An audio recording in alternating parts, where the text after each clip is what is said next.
choses qui fâchent, des choses qui sauvent, des choses qui édifient un peuple, le peuple du Seigneur.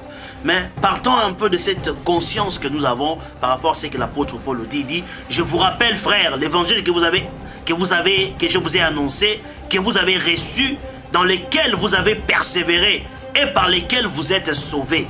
Si vous les retenez dans le terme où je vous l'ai annoncé, autrement vous aurez cru en vain. Cette responsabilité nous a poussé à pouvoir parler un peu sur certains points doctrinaux dans la parole du Seigneur. Nous avons voulu vous contacter personnellement d'abord et il y aura aussi une dizaine des hommes de Dieu qui vont passer pour pouvoir parler un peu de la part du Seigneur. Révérend Achille, pour aller un peu plus en profondeur, nous aimerions parler aujourd'hui du baptême. Nous aimerions parler d'un premier point, le baptême d'eau. Que représente pour vous? Comment pouvez-vous définir d'abord le mot baptême, le baptême en soi? Rema Web TV. Et la parole du Seigneur dit ceci. Jean-Baptiste était... Il faut d'abord comprendre qui était Jean-Baptiste. Vous voyez, je ne peux pas adorer Jean-Baptiste, élever Jean-Baptiste, mais il y a des témoignages bibliques qui nous parlent des gens par rapport à sa mission, qu'il était le plus grand prophète. Il était plus qu'un prophète. C'est la déclaration du Seigneur lui-même. Il dit Jean-Baptiste est le plus grand prophète. Parmi tous ceux qui sont des femmes, le plus grand, c'était Jean-Baptiste. Parce qu'il y a une seule personne qui n'est jamais sortie d'une femme, c'était Adam. Et Adam était le type de second Adam qui est Christ. Mais la Bible dit que Jean-Baptiste est le plus grand.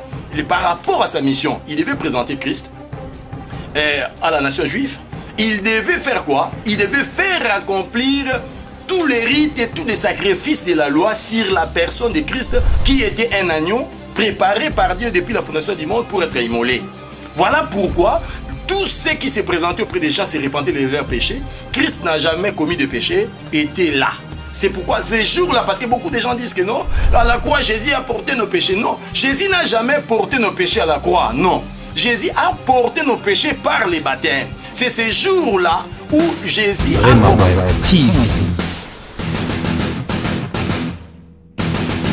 De même que vous avez été appelés à une seule espérance par votre vocation. Verset 5.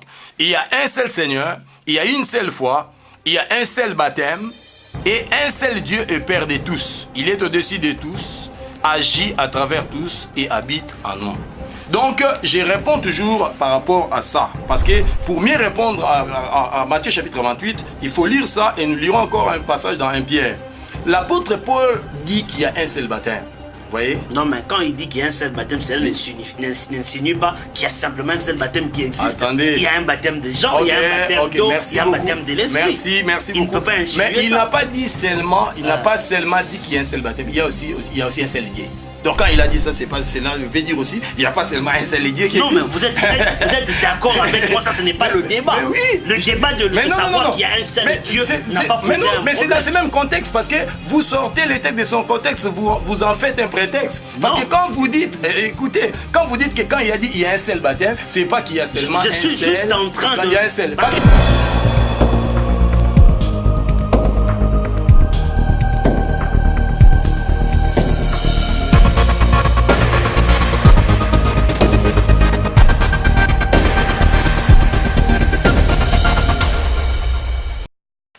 Chers frères et sœurs, amis, téléspectateurs, amoureux de la parole du Seigneur, nous vous saluons au nom de notre Seigneur et Sauveur Jésus-Christ.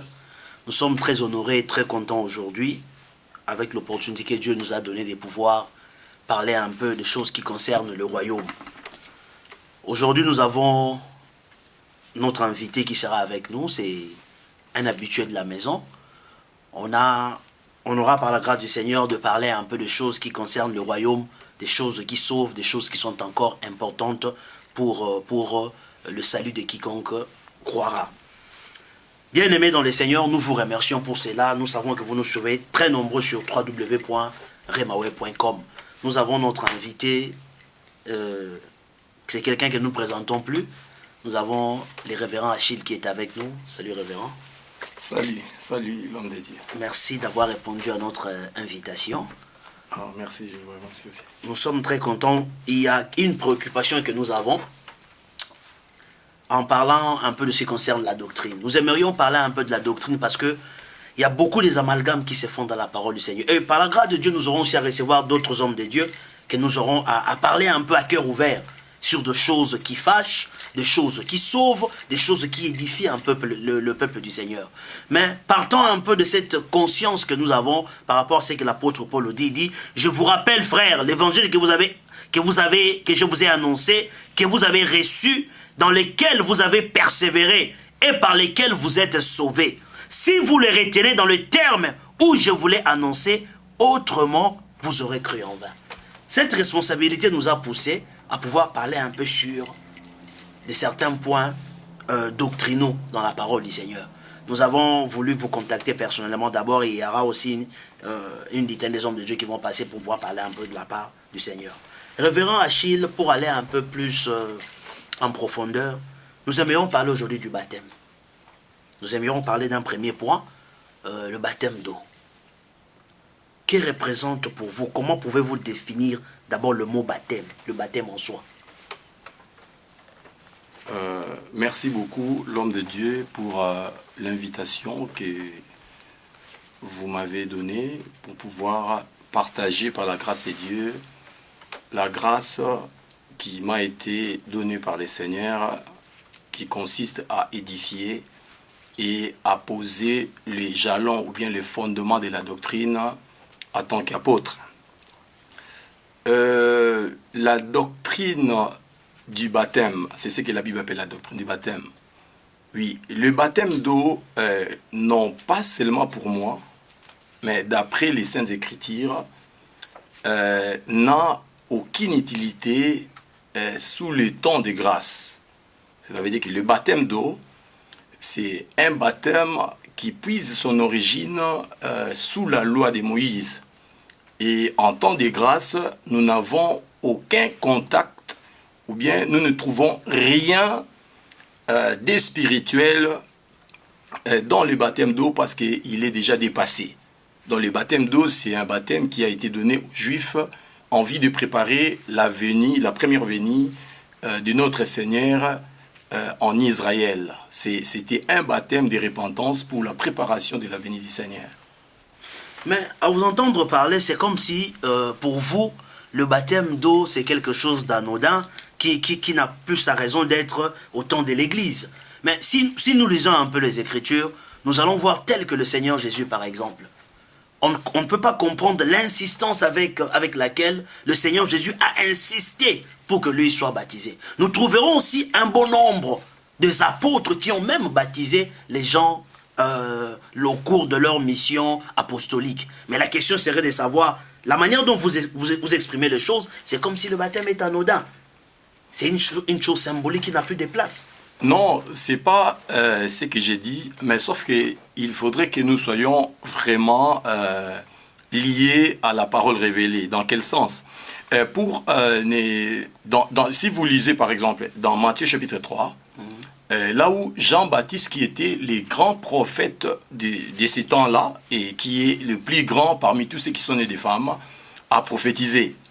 Jean a dit, on peut voir ça rapidement dans Matthieu chapitre 3, si on peut lire ça, parce que beaucoup de gens sont un peu dans la confusion par rapport à ces grands sujets qui est celui du baptême ou bien du baptême d'eau. Dans Matthieu chapitre 3, qu'est-ce que la parole du Seigneur dit? Voilà. Dans Matthieu chapitre 3, il est écrit ceci. Je vais lire la parole de Dieu à partir du premier verset. Il est écrit, à cette époque-là, parut Jean-Baptiste qui prêchait dans le désert de Judée. Il disait, changez d'attitude car le royaume des cieux est proche. Jean est celui que le prophète Ésaïe avait annoncé lorsqu'il a dit, c'est la voix de celui qui crie dans le désert. Préparez le chemin du Seigneur, rendez ses sentiers droits.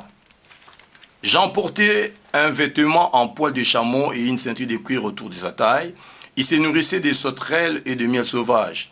Les habitants de Jérusalem, de toute la Judée et de toute la région du Jourdain se rendaient vers lui, reconnaissant publiquement leurs péchés, et ils se faisaient baptiser par lui dans les Jourdains. Cependant, quand il vit beaucoup de pharisiens et des sadducéens venir se faire baptiser par lui, il leur dit, race de vipères, qui vous a appris à fuir la colère à venir? Produisez donc des fruits dignes de repentance. Si vous prenez d'abord le chapitre 3 de l'évangile de Matthieu, vous remarquerez que ici dans ces passages, on nous montre d'abord Jean-Baptiste qui était un prophète qui a précédé la venue de Christ. C'est lui d'ailleurs qui a commencé, c'est pas lui qui a commencé avec le baptême. Le baptême c'est quelque chose qui commence depuis bien longtemps, on va voir ça dans la parole de Dieu. Mais Jean-Baptiste, dans sa prophétie concernant le baptême, il a essayé de faire la différence entre son ministère à lui, le ministère de Jean-Baptiste, et celui de notre Seigneur Jésus-Christ. Et si nous descendons un peu plus loin, au bas du chapitre, nous allons remarquer que Jean dit ceci, moi je vous baptise dans l'eau, celui qui vient après moi, lui, il m'a précédé, il vous baptisera du feu et de l'esprit. Donc Jean a essayé, dans sa prophétie, de mettre la différence entre son ministère qui consistait dans le baptême d'eau. C'est-à-dire, dans le ministère des gens, on pouvait être purifié par le baptême d'eau. Et dans le ministère de notre Seigneur Jésus, c'est là où il y a le feu et l'esprit. Il dit, moi, je vous baptise dans l'eau.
C'est lui qui m'a précédé, c'est-à-dire Jésus, lui, il baptisera du feu et de l'esprit. Cela veut dire que la continuité du ministère de Jésus a été accomplie par les apôtres et par nous autres qui sommes venus après. Dans le ministère de Christ, le Seigneur a dit, de la même manière que le Père m'a envoyé, moi aussi je vous envoie. Alors baptiser quelqu'un dans l'eau, c'est retourner dans le message de Jean-Baptiste. C'est retourner dans le baptême des gens. Je vous arrête un peu, révérend. Quand vous me dites ça, la continuité du ministère de Jésus, les apôtres étaient avec le Seigneur, par exemple Pierre et tout le reste. Mais la question est de savoir, le jour de la Pentecôte, de la venue du Saint-Esprit, lorsque l'apôtre Pierre a tenu son discours, les gens lui ont posé la question de savoir. Et Pierre a dit quelque chose de très important dont j'aimerais vous poser la question. On lui a posé « Homme frère ». Ces gens-là étaient vivement touchés par la parole. Ils lui dirent « Homme frère, que devons-nous faire ?» L'apôtre Pierre leur répond, il lui dit « Répentez-vous. Soyez baptisés au nom de Jésus et vous recevrez le Saint-Esprit qui avait été promis, car la promesse est pour vous, pour vos enfants et pour tous ceux qui viendront en aussi grand nombre que l'Éternel, notre Dieu, les appellera.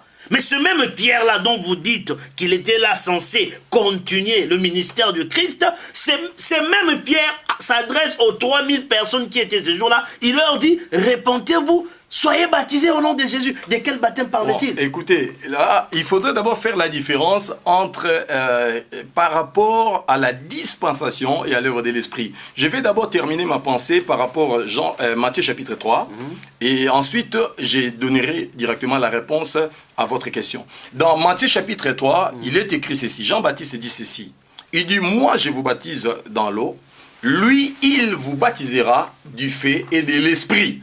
Il parle de Jésus-Christ qui baptiserait du feu et de l'esprit. Il dit, moi je vous baptise dans l'eau. Or, le baptême des gens, si vous lisez Actes chapitre 19, est considéré comme le baptême de repentance. Avant de répondre à votre question, ceux qui venaient se faire baptiser auprès des gens, ils se repentaient de leurs péchés. C'est là où nous avons lu. Ils se repentaient de leurs péchés. Et un peu plus loin, nous allons encore voir le Seigneur qui n'a jamais commis de péché est allé se faire baptiser auprès des gens. Là, on en parlera. Le baptême des gens était un baptême de repentance. Mais si nous prenons ce que vous dites là, dans Actes chapitre 2, là où Pierre dit, repentez-vous et vous serez baptisés pour le pardon de vos péchés. Parce qu'il faut bien souligner le pardon des péchés. Alors, si nous recevons en gros tout ce que Pierre a dit ces jours-là, sans révélation, sans interprétation de l'esprit, parce que la Bible s'interprète elle-même, et on interprète un verset à partir d'un autre verset. Vous allez voir que l'enseignement, si vous prenez ça cru, vous allez tomber dans le piège qui consiste en croire que le baptême pardonne le péché, élimine le péché. Parce que Pierre a dit ceci, repentez-vous, vous serez baptisés pour le pardon de vos péchés. Or, je ne sais pas, c'est que vous et moi, je crois, vous ne croyez pas que le baptême puisse sauter le péché. Or, le jour de la Pentecôte, ce jour-là, dans Actes chapitre 2, là, quand Pierre a parlé de la repentance par le baptême, Jésus était déjà mort et ressuscité d'entre les morts. Cela veut dire que si nous prenons ces versets crus, cela sous-entend que nous rejetons l'œuvre de Jésus à la croix. Parce que le pardon de péché nous a été donné par la foi en l'œuvre salvatrice de Golgotha. Parce que le baptême n'ôte pas le péché. Mais comment je peux expliquer ces passages de Actes chapitre 2 ? Parce que si nous lisons très bien, le baptême des gens, ou bien le baptême de repentance, c'est un baptême de purification. Ça ne commence pas par Jean. Ce n'est pas Jean qui a commencé avec le baptême, non. Il y a des typologies dans la Bible. Et il y a un message clair, par exemple, d'Ézéchiel. Ézéchiel qui a prophétisé. Et qui sait que Jean-Baptiste était un prophète. Et le prophète de Dieu ne pouvait rien faire sans avoir reçu la révélation ou bien une recommandation. Qu'est-ce que vous insinuez? Qu'est-ce que Pierre a voulu dire à cette multitude-là? Non, si Pierre, le baptême était aussi anodin que cela, pourquoi il insiste encore alors que Christ était mort et déjà ressuscité? Pourquoi devait-il encore s'adresser à la foule de se faire baptiser? Et la première des choses, vous êtes d'accord avec moi qui parle du baptême d'eau? Il parlait du baptême d'eau et il y a le baptême de l'esprit. Et c'est ça qui a fait... Il y a même une différence. Mais oui, il y en a, oui, soyez baptisés et vous recevrez le Saint-Esprit. C'est deux types de baptême. Tout à fait d'accord avec vous. Parfaitement raison. Sauf qu'il faut savoir situer ces baptêmes. Mais avant de les situer, nous lisons Actes chapitre 19. Actes chapitre 19. Parce que sinon, nous devons croire que le baptême ôte le péché. Nos péchés, or la Bible dit, sans effusion du sang, il n'y a point de pardon de péché. Les péchés ne sont pas effacés par le baptême. On parle de l'effusion du sang. On parle de la mort salvatrice de Christ à la croix de Golgotha. Actes chapitre 19. C'est Actes chapitre 19 qui va nous éclairer.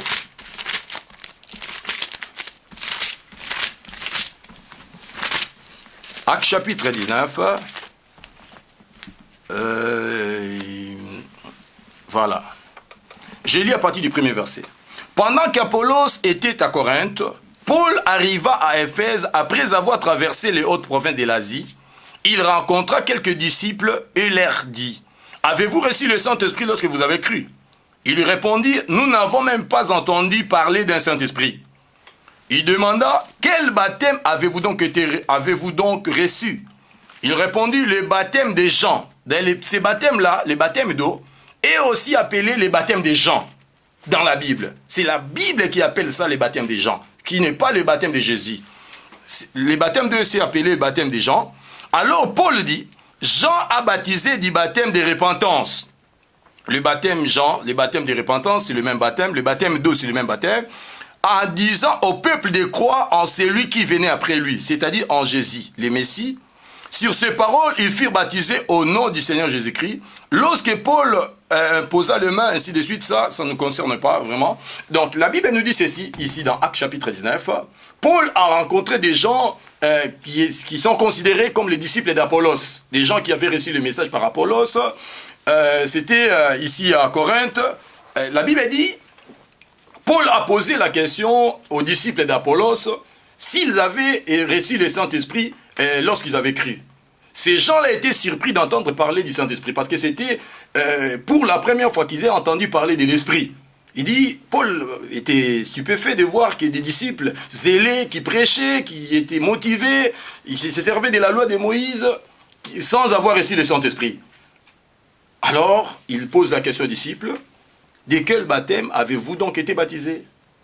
Ils répondirent du baptême des gens. C'est-à-dire ce baptême-là, le baptême d'eau, est aussi appelé le baptême des gens. C'est alors que Paul dira, Jean a baptisé pour la repentance en disant au peuple de croire en celui qui devait venir. C'est-à-dire le baptême là, le baptême d'eau, le baptême des gens, le baptême de repentance, c'était un baptême qui devait précéder la venue de Christ en chair et en os en Israël, premièrement, et ensuite, c'était un baptême de repentance.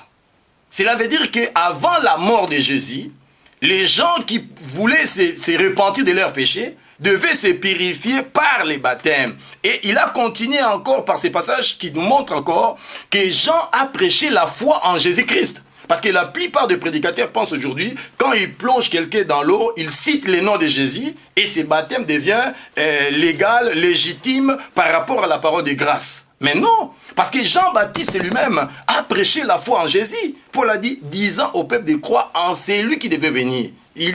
Ces baptêmes devaient précéder d'abord l'arrivée de Jésus, baptême de repentance. Mais en vous référant, dans Acte 2, si vous prenez Acte 2, là où nous venons de lire, les déclarations de Pierre, nous devons d'abord comprendre une chose. Pierre était en face des Juifs qui avaient rejeté le Seigneur Jésus-Christ. Ils devaient se repentir de leur péché que je peux appeler un péché national. Ils devaient se repentir de cela. Et Pierre, d'abord, la plupart des disciples de Jésus étaient disciples de Jean-Baptiste.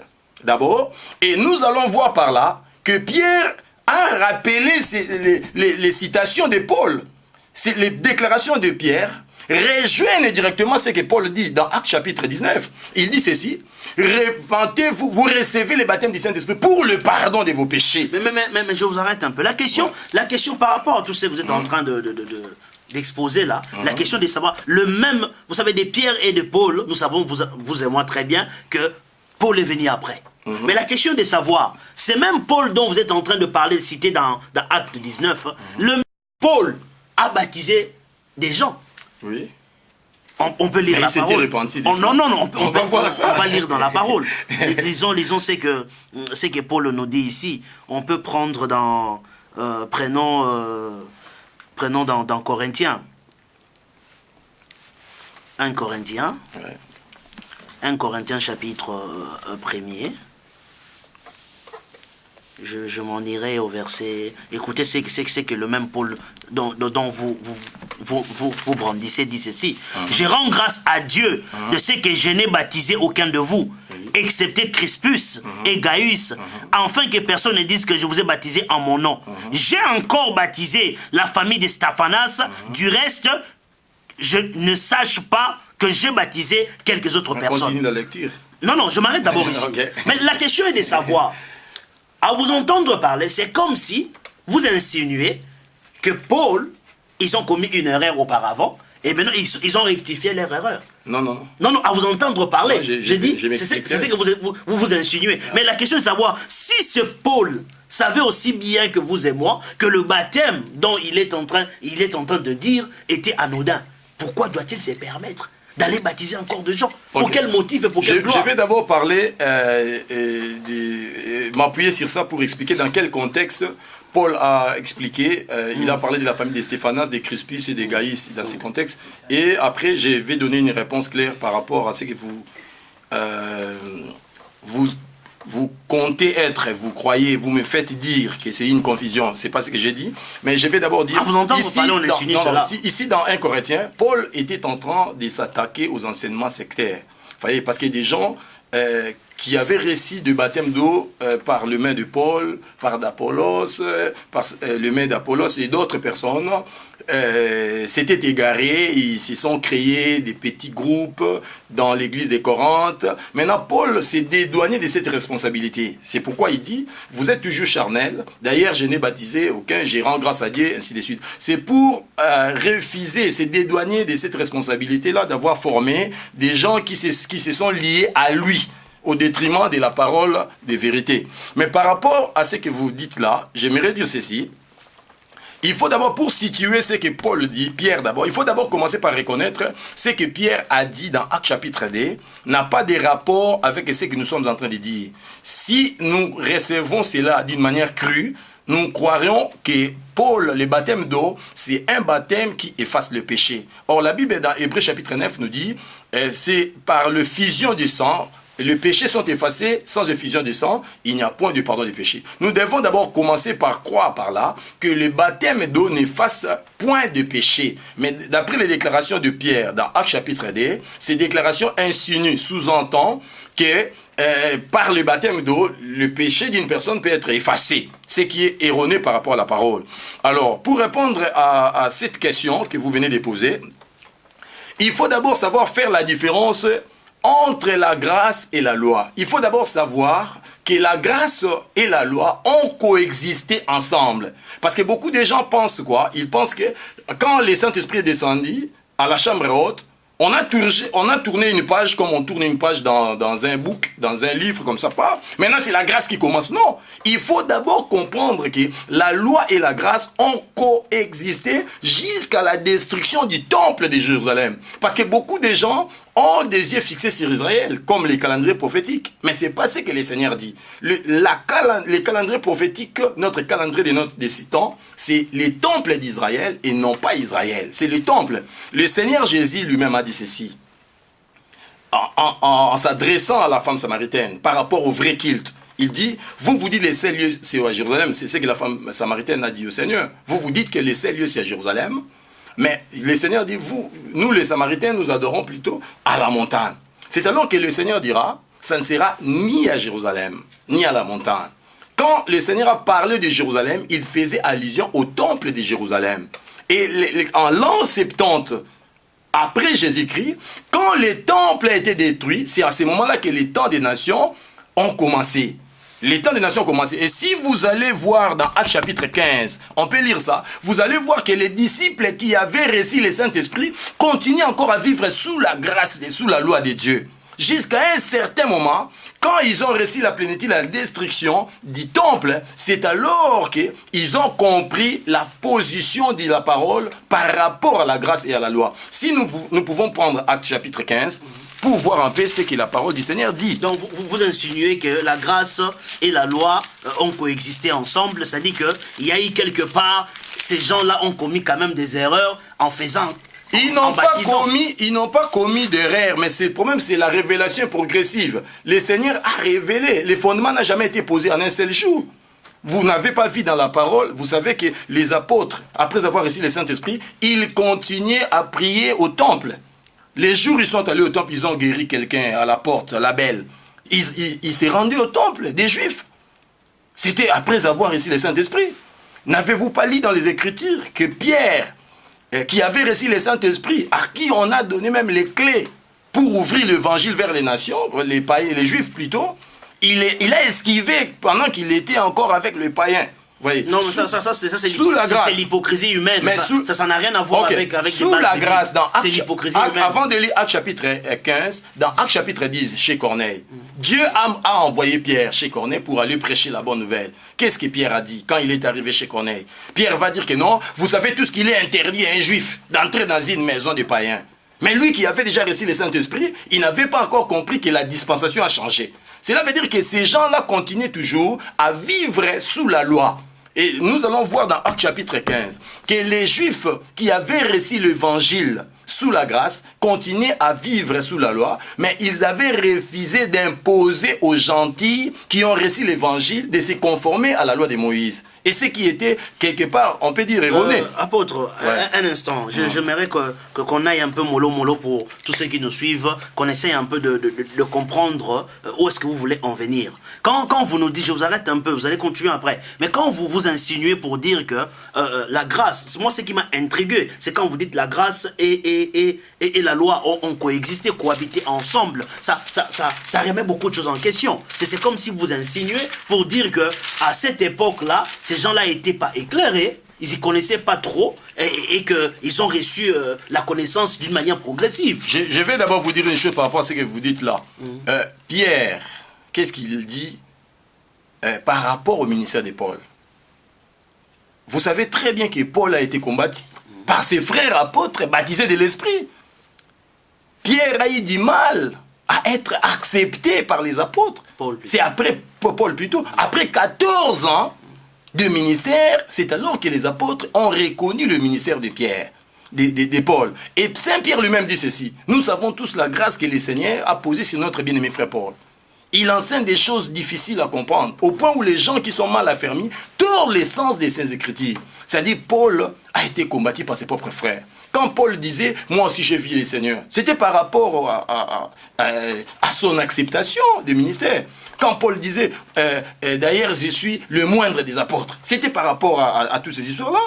Vous voyez, ce n'est pas que les apôtres, ils ont commis beaucoup d'erreurs, non. Mais ce qui est vrai, beaucoup de gens ont leurs yeux fixés sur Israël, au lieu d'avoir les yeux fixés sur le temple de Jérusalem. C'est-à-dire, si Dieu veut traiter avec Israël, Dieu traitait avec Israël par rapport au temple d'Israël. Et quand le temple a été détruit, c'est alors que l'évangile est allé vers les nations. Maintenant, à notre génération, à notre époque aussi, l'évangile retournera vers Israël quand le temple sera reconstruit. C'est-à-dire, aussi longtemps que les temples existaient, il y avait un culte dans les temples et les frères du Seigneur, c'est-à-dire les apôtres, les autres, se réunissaient aussi à côté. Mais pour prouver que le temps s'est déplacé vers les nations, la grâce a commencé, Dieu a permis que les Romains puissent détruire les temples à l'an 70 par l'empereur Titus. Donc, pendant que Jésus était dehors, il prêchait, les gens se réunissaient, il y avait tous les rites, toutes les cérémonies lévitiques dans le temple. C'est ce qu'il ne faut pas oublier. Quand le Seigneur prêchait, à la rue, il marchait, il prêchait la parole. Mais de l'autre côté là, il y avait des sacrifices qui continuaient à se faire. Bien entendu. Oui, mais on va d'abord lire ça rapidement, excusez l'homme de Dieu. Acte chapitre 15. Je vais prendre...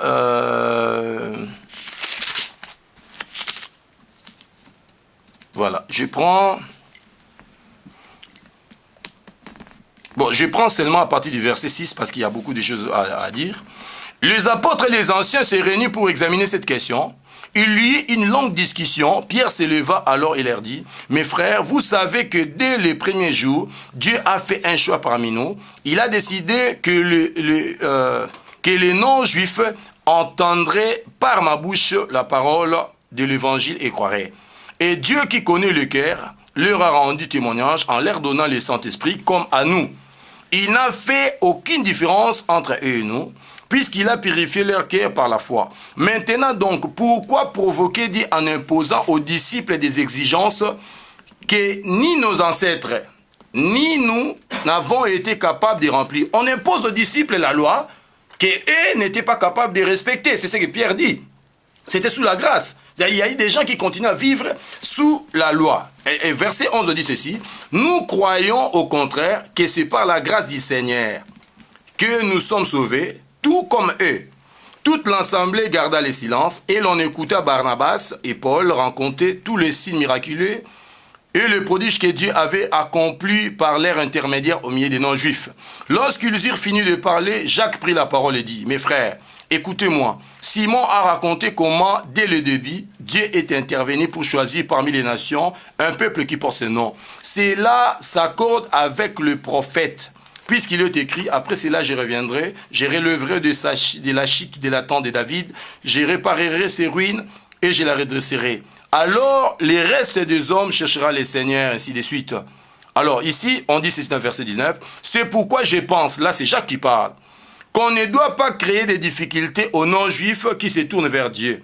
Mais il faut leur écrire d'éviter les suivre des idoles, l'immoralité sexuelle, les animaux étouffés et le sang.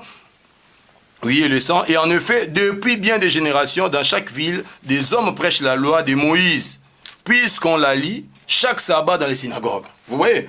Vous voyez vous-même qu'il y a eu une discussion dans Actes chapitre 15 à Jérusalem, là où les gens étaient dans une confusion totale par rapport à la position de la loi sous la grâce. C'est-à-dire, les gens ont continué à observer la loi sous la grâce. Mais pourquoi vous rejetez directement, en gros, le message de ces grands prophètes qui dit « Moi, je vous baptise dans l'eau, lui, il baptisera de fait de l'esprit ». Non, mais la question n'est pas là. La question n'est pas là. Et si vous prenez la question est que les gens à qui la parole a été donnée, eux-mêmes se sont mis à baptiser. Prenez l'exemple de Jacques, mais nous avec descendons, l'évêque éthiopien. Nous descendons, je vais y revenir. Non, un instant, apôtre. Okay. Ceux qui nous suivent doivent comprendre que nous parlons sur des points doctrinaux, dont nous devons à certaines choses. Mais je vais vous dire une chose. Quand vous lisez, maintenant là, il ne s'agit plus maintenant des pierres, des Paul ou de qui que ce soit. Là, il s'agit du Seigneur maintenant. Ouais. Prenez les cas maintenant, qu'est-ce qui se passe? Nous ne lirons pas cela. Vous connaissez ce passage-là. Vous trouvez que l'Esprit de Dieu emporta Jacques. Il lui amène à la rencontre de l'eunuque éthiopien. Philippe. Il apporta plutôt Philippe. Il l'amène à la rencontre de l'eunuque éthiopien. Ils arrivent là, vous connaissez l'histoire, comment les choses se sont passées, et le gars lui dit, tu vois, il y a de l'eau ici. Vous comprenez? Là, on ne parle pas d'un baptême, je ne sais pas, spirituel, de quoi que ce soit. Mais pourquoi est-ce que l'Esprit de Dieu le conduisit là-bas? Et quand il a expliqué à cet homme, Isaïe chapitre 53, il lui a expliqué de qui il s'agissait et tout le reste, et le monsieur dit, mais voici, il y a de l'eau ici. Il descendit. Quand il est baptisé dans l'eau, automatiquement, il fit emporter et partir. Okay. Mais la question de savoir, cette scène qui vient de se passer, ça, il ne s'agit pas de Paul qui lui a dit, de Pierre ou de qui que ce soit. Ça, vous savez que c'est l'Esprit de Dieu qui était en charge de la chose. Si cela était aussi anodin, sans importance, pourquoi est-ce que le Seigneur de gloire, par son Esprit, permettrait une telle histoire? On va lire la parole. Vous savez, d'abord, si vous prenez d'abord acte 2 avant de prendre dans acte 8, je crois que c'est... J'aimerais que vous me répondiez d'abord par cette scène-là. Je vais répondre. Ouais. Mais dans acte 2, vous devez d'abord comprendre une chose. Pierre a dit, vous serez baptisés pour le pardon de vos péchés. C'est-à-dire, Pierre rejoint le discours du baptême de Jean-Baptiste. C'est que Pierre a prêché ces jours-là. Il ne parle pas du baptême qui nous a été donné comme recommandation par le Seigneur. Et il a parlé du baptême d'eau de Jean-Baptiste qui était déjà caduque. Donc Pierre a fait une erreur. Ce n'est pas une erreur. Ce n'est pas une erreur, c'est la parole. Mais on va voir. Laissez-moi d'abord parler. Après, vous aurez le temps de me poser. Il s'adresse à une population de plus de 3000 personnes. Vous savez pourquoi? Parce que vous m'interrompez à tout moment. Chaque fois quand je parle, vous laisse le temps. Vous m'interrompez. Laissez-moi que je m'exprime. Je vous en prie. Je prendrai acte 8, là où vous venez de citer, parce que j'ai ma note ici. Dans acte chapitre 8, la Bible dit ceci par rapport à l'eunuque éthiopien. Parce qu'on a commencé par la conclusion. Je devais d'abord m'exprimer du début jusqu'à la fin. Après, on pouvait avoir des questions là-dessus. Dans acte chapitre 8, on parle d'un eunuque éthiopien qui vient adorer à Jérusalem. Donc, il venait d'abord adorer au temple de Jérusalem. C'est-à-dire, le baptême des gens, ce n'est pas un baptême qui a commencé sous la grâce. Non. Si nous prenons la parole, nous allons voir que le baptême des gens, Jean qui était un prophète, a d'abord accompli la loi de Moïse. Dans Ézéchiel 36, qui nous dit ceci, « Je purifierai vos cœurs et je répandrai de mon esprit sur vous. » Jean qui était un prophète ne pouvait rien faire sans avoir accompli la parole des autres prophètes. Parce que la Bible dit que l'esprit des prophètes est soumis aux prophètes. Donc Jean, quand il a commencé, il a administré son baptême, c'était en accord avec les prophètes, en accord avec les écrits des prophètes. C'est-à-dire le baptême des gens, ce n'est pas un baptême nouveau, non. C'est quelque chose qui a commencé depuis longtemps. C'est ce qu'on appelle la purification. Parce que quand Jean a commencé d'abord à administrer son baptême, il y a eu des gens qui venaient se faire baptiser auprès des gens. Il y a eu des pharisiens qui ont été baptisés par Jean. Et si les pharisiens, des gens versés dans les Écritures comme les pharisiens, les sadducéens, les hérodiens, acceptent de se faire baptiser auprès des gens, cela veut dire tout simplement qu'ils reconnaissaient la légalité du baptême des gens. C'est-à-dire c'était un baptême qui était inscrit ou bien écrit dans la loi de Moïse. Mais il y a une chose que j'aimerais aussi expliquer par rapport à tout ça, pour voir, après vous comprenez les pierres dont vous citez les noms d'une manière brutale, pour m'attaquer, vous allez voir ce que Pierre a déclaré à la langue. Et vous verrez aussi ce que Paul lui-même a dit, parce que Paul dit dans Éphésiens qu'il y a un seul baptême, il n'a pas dit qu'il y en a deux, il y en a trois, il y en a quatre. Et Paul dit que Dieu m'a envoyé pour prêcher et non pour baptiser. Mais avant d'y arriver, si nous voulons comprendre d'abord la parole de Dieu d'une manière claire, la parole doctrinale, nous devons d'abord comprendre une chose, que l'évangile de Matthieu, l'évangile de Marc, l'évangile de Luc et l'évangile de Jean sont dans le Nouveau Testament par classement. Mais les faits, l'histoire, les circonstances, les exigences qui ont été respectées dans les 4 évangiles font partie de la loi de Moïse. Donc si on doit bien classifier, arranger les choses, Matthieu, Marc, Luc et Jean devaient être placés dans l'Ancien Testament. Parce que dans le livre de Matthieu, on va voir tout qui concerne la loi. Dans les évangiles, tout concernant la loi. Parce que beaucoup de gens pensent que Matthieu, Marc, Luc, c'est maintenant la grâce qui a commencé. Non. Or, la Bible elle-même dit, dans Galates chapitre 4, j'ai écrit ces versets d'abord dans mes notes, quand le temps fut accompli, c'est commencer d'abord par là pour donner une lumière à nos auditeurs qui nous suivent. Vous voyez? Parce qu'on pose des questions comme ça, j'aimerais donner une suite logique de ce que je confesse, de ce qui est écrit, et je m'appuie sur ça, et peut-être ils auront aussi des questions à poser quand ils vont appeler, téléphoner. Dans Marc, Galates chapitre 4, la Bible dit, quand le temps fut accompli, Dieu a envoyé son Fils, Jésus-Christ homme, né sous la loi. La première des choses que nous devons comprendre d'abord, que Jésus est né sous la loi. Parce que beaucoup de gens pensent que Jésus, comme la Bible dit que la grâce est venue par Jésus, la loi est venue par Moïse, Jésus c'est quelqu'un de la loi. Donc toutes les cérémonies auxquelles le Seigneur Jésus-Christ a participé, toutes ces histoires-là, ne se trouvaient que dans la loi de Moïse. Jésus a été circoncis le 8e jour selon la loi. Mais aujourd'hui, nous disons, il y a des gens qui disent que nous ne baptisons pas les enfants, nous présentons les enfants à l'église comme Jésus a fait. Non, s'il faut présenter les enfants à l'église pour prier, c'est une bonne chose. Mais quand on dit que comme Jésus, comme à l'instar de Jésus, là c'est erroné parce que Jésus a été présenté selon la loi. Parce que sous la loi, on ne présentait que des enfants mâles, pas des femelles. Sous la loi. Jésus a fêté toutes les festivités, les solennités juives selon la loi. Jésus a été circoncis selon la loi. Jésus il a obéi à toutes les lois et il devait accomplir la loi étant prophète et messie. Je vais appuyer cela dans ce que j'ai à dire. Donc cela veut dire que si Jésus aussi a reçu le baptême des gens, c'était aussi en accomplissant la loi. Parce que les jours où le Seigneur Jésus est venu se faire baptiser auprès des gens, Jean même a refusé. Jean dit non, j'aimerais être baptisé par toi. Le Seigneur a dit non. On va laisser accomplir ce qui est juste. Et beaucoup de gens pensent que le baptême de Jésus nous autorise à se faire baptiser dans l'eau. Mais non. Pourquoi le Seigneur Jésus s'était-il fait baptiser? La première, il y a 3 raisons qui a poussé le Seigneur à se faire baptiser auprès des gens. Donc ici, je m'exprime. Nous en reviendrons, cher apôtre, parce que on est suivi à la télé, on doit parler de beaucoup de pères, que nous puissions épuiser les temps et ne pas poser certaines questions qui sont d'une importance capitale. Vous savez, il y a une question qui m'a été donnée pour vous poser.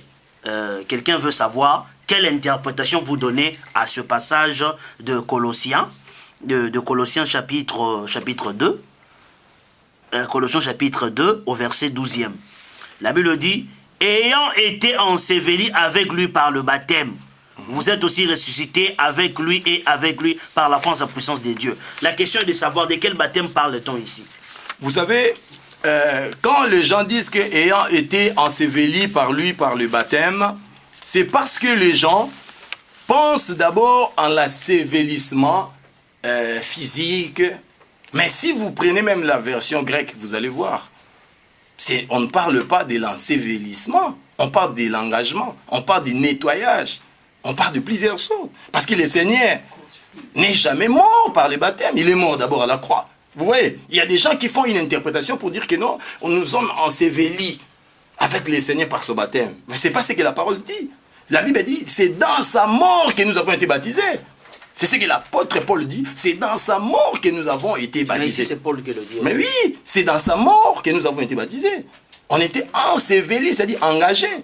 Vous voyez, si vous m'aurez laissé parler, expliquer ce que j'ai préparé, j'aurais expliqué presque tout. Parce qu'il y a des questions... Soyez un peu bref, quoi. Parce que je ne le serai pas tout le temps de pouvoir... Mais je comprends. Il faut d'abord que je donne. De peur que je sois mal compris par la foule. Soyez un peu bref. Vous voyez. Donc, je me suis arrêté là où je disais que si le Seigneur s'était fait baptiser, c'est d'abord pour accomplir la loi. En accomplissant la loi. Parce que Jean lui dit, je préfère être baptisé par toi. Donc Jean reconnaissait en Jésus le Messie parce qu'il était prophète. Le Seigneur a dit non. Laissez accomplir ce qui est juste. Ce qui est juste là. La justice, c'est la loi de Dieu. Par ce baptême, Jésus a prouvé d'abord qu'il est le Messie. Il a accompli Daniel chapitre 9, qui parle des 70 semaines de Daniel. La Bible dit au prophète Daniel, l'ange Gabriel est apparu à Daniel pendant qu'il était encore à Babylone, pour lui dire ceci. Depuis les jours où la prophétie a été annoncée. Est-ce qu'on peut lire ça? Oui, on peut lire sur la parole. Ouais. Daniel chapitre 9. On peut prendre ça.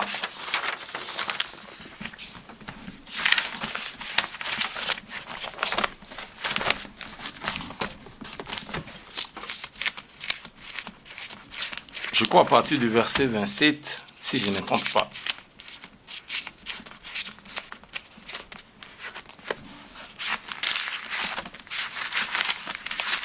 Si vous pouvez lire.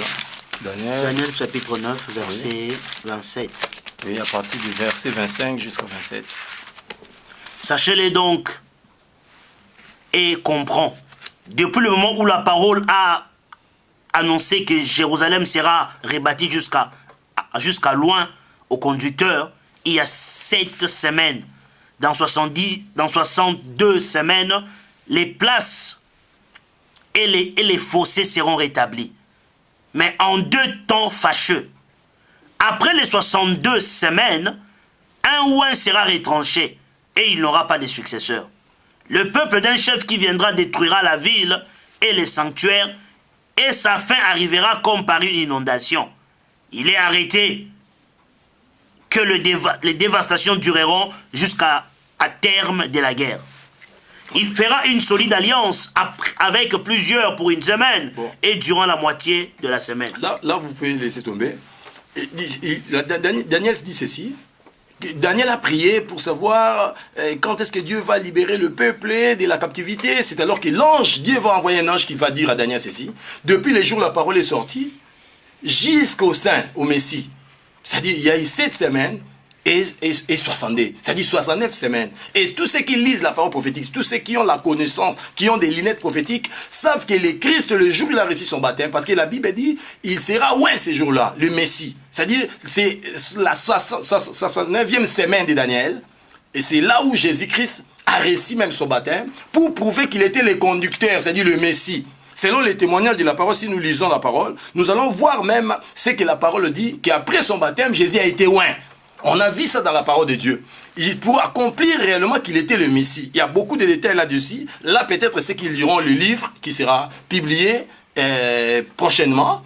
Nous annonçons aussi à nos bien-aimés que le révérend Gilles est en train d'écrire un livre sur les sujets dont nous sommes en train de parler. Et toutes les questions que vous aurez à poser n'engagent que l'apôtre Achille. Vous aurez à lui poser toutes les questions, tout ce qui est lié à ce qu'il est en train de... Nous faisons notre travail, nous voulons éclairer l'opinion, nous voulons parler sur des points doctrinaux, parce que la plupart du temps, les gens n'osent pas dire des choses qu'ils disent tout bas. Voilà pourquoi nous aimerions parler de la parole du Seigneur. Essayer un peu de parler sur des choses qui concernent la parole, la doctrine du Seigneur Jésus-Christ. Donc, vous voyez, si vous lisez ça, vous allez remarquer que par ce baptême, Jésus a prouvé qu'il est le Messie. Il y a beaucoup de détails là-dessus. La première raison. Et si vous descendez, je vous ai dit d'abord dans Ézéchiel chapitre 36, c'est un verset que j'ai cherché d'ailleurs, Ézéchiel chapitre 36, verset 25-31, c'est ce que Jean a accompli comme prophète. Donc si Jésus s'est baptisé auprès des gens, par plaisir, par sentiment, il ne serait pas le Messie. Parce que le Messie devait accomplir la parole. Il a dit à Jean, on accomplit quelle parole? Alors, on accomplit la parole de quoi? Quelle parole? C'est la loi. C'est pas la grâce, la première des choses. Et la deuxième des choses, c'est quoi? Dans ces baptêmes-là, nous pouvons voir que le Seigneur Jésus a été introduit comme sacrificateur et sacrifice directement. Parce que la parole du Seigneur nous dit ceci. Tout lévite qui sera introduit dans les sacerdoces pour commencer, il doit d'abord atteindre l'âge de 30 ans.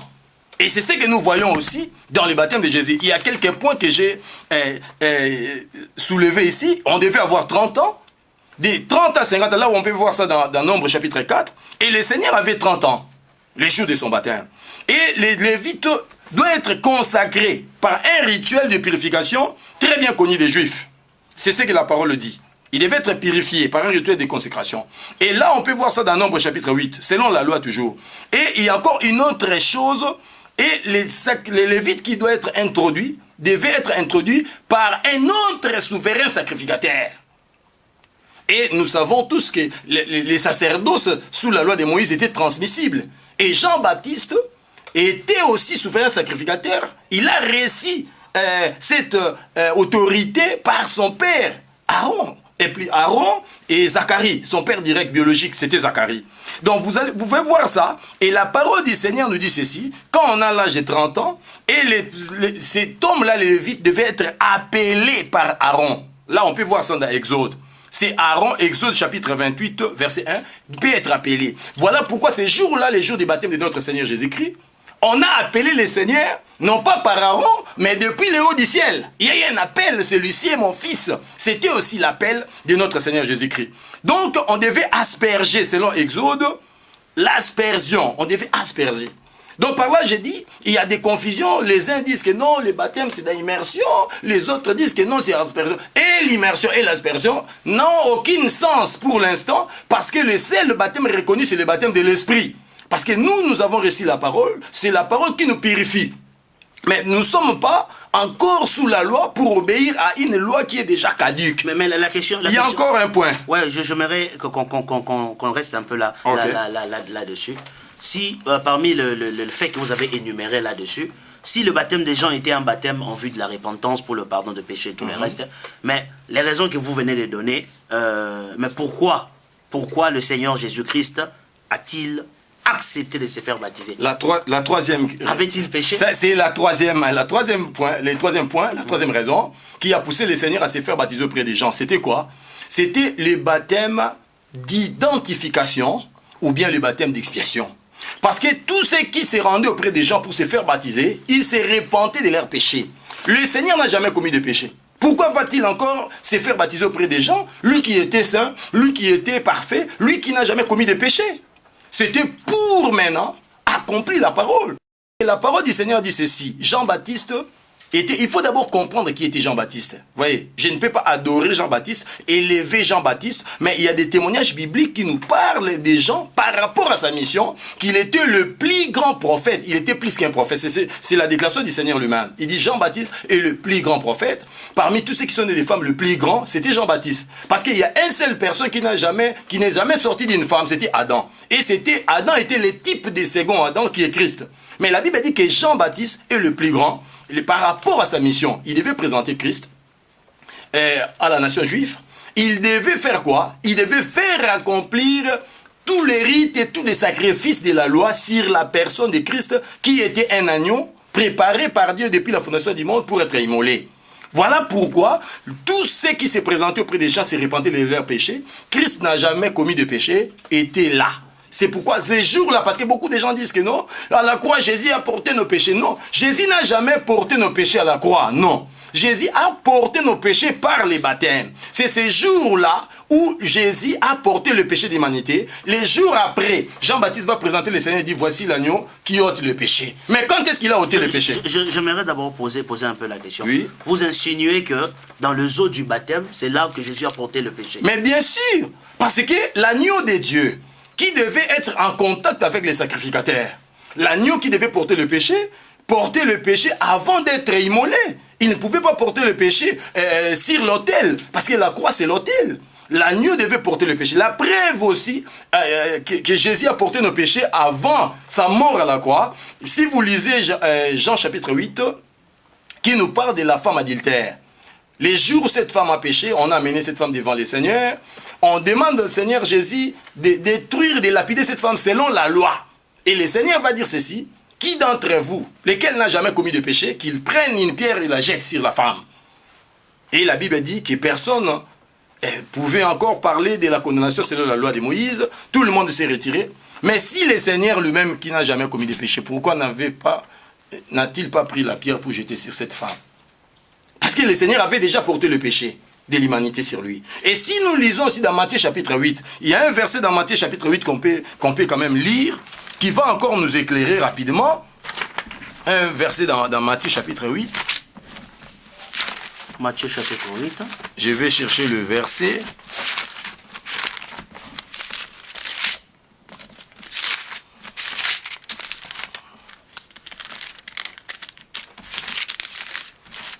Et ça parle de quoi? Qui parle de la guérison.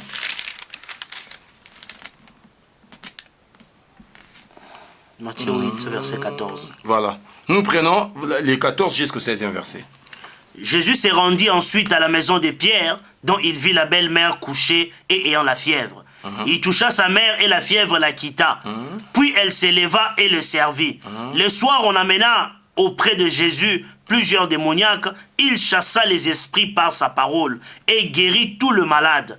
Afin que s'accomplisse ce qui avait été annoncé par Ésaïe le prophète, il a pris nos infirmités et s'est chargé de nos maladies. Vous voyez un peu là. La Bible dit que quand Jésus a guéri plusieurs malades, afin que s'accomplisse la prophétie d'Ésaïe qui dit, il a pris nos péchés. Mais ça, c'est avant la mort de Jésus à la croix. Comment ces versets de cette prophétie d'Ésaïe pouvaient-elles s'accomplir pendant que Jésus était encore sur terre avant sa mort à la croix? Vous voyez? Alors beaucoup de gens, la Bible dit qu'il a guéri beaucoup de gens pour accomplir cette prophétie qui dit, il a porté nos maladies, il a porté nos souffrances, mais les gens disent qu'il a porté ça à la croix, vous voyez? Donc vous voyez que Jésus, par le baptême des gens, Jésus s'est identifié aux pécheurs. Jean a présenté Jésus. Jésus a porté le péché de l'humanité, non seulement le péché des Juifs. Voilà pourquoi la position de Jean-Baptiste doit être connue. Si quelqu'un veut comprendre les plans de la rédemption, l'histoire, le mystère de la rédemption, il doit aussi comprendre le mystère des gens. Ce n'est pas en vain, pour rien que Jean était venu dans le monde 6 mois avant Jésus. Parce que même les chiffres ont un langage. C'est pas pour rien que Jean-Baptiste était fils de Zacharie. C'est pas pour rien que... Or, si vous lisez cela, vous allez voir que Jésus lui-même n'était pas lévite. Mais c'est par rapport à l'ordre de Melchisédek. Il était sacrificateur et devait être introduit par notre sacrificateur. Et la plus grande différence entre Jésus et Jean-Baptiste et Aaron, parce que Jésus n'était pas seulement sacrificateur, il était aussi sacrifice lui-même. Donc il a porté le péché sur lui-même au travers du baptême des gens. Revenons un peu au baptême encore révérend. Il y a une autre question que nous avons ici.